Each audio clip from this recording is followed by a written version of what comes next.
Gauri Suryavanshi S Marathi मध्ये आपलं स्वागत। वळूया आजच्या बातमीकडे।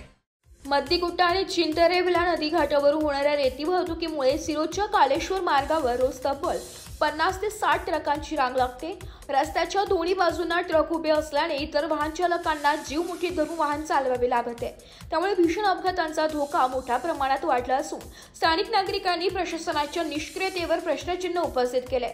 तेलंगणाकडे मोठ्या प्रमाणात रेती वाहतूक गेल्या काही दिवसांपासून अंकिसाजवळील चिंतरेवला घाट सुरू झालाय। तेथून ट्रक भरून रेती थेट तेलंगणात पाठवली जात आहे। हे ट्रक सिरूच्या आसर अल्ली राष्ट्रीय महामार्गाने जातात।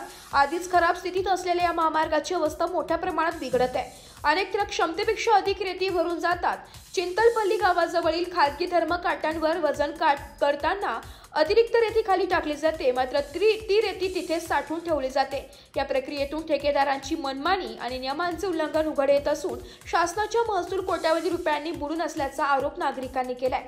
स्थानिक नागरिकांनी मागणी केली आहे की रेती वाहतुकीतील गैरव्यवहारांवर तात्काळ कारवाई करावी आणि धर्मकाठांवरील वजन प्रक्रिया काटेकोरपणे राबवावी, अन्यथा शासनाला दररोज लाखोंचा महसूल गमवावा लागू शकतो।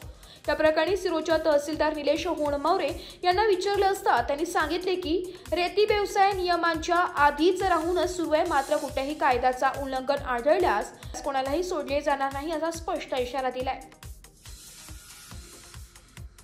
एस मराठी न्यूज साठी तालुका प्रतिनिधी रवी बार, सांगंडी, सिरोंचा। अशाच नवीन ताज्या घडामोडी जाणून घेण्यासाठी आमच्या एस मराठी न्यूज चॅनलला लाईक करा, शेअर करा, सबस्क्राइब करा आणि बेल आयकॉनला क्लिक करायला विसरू नका।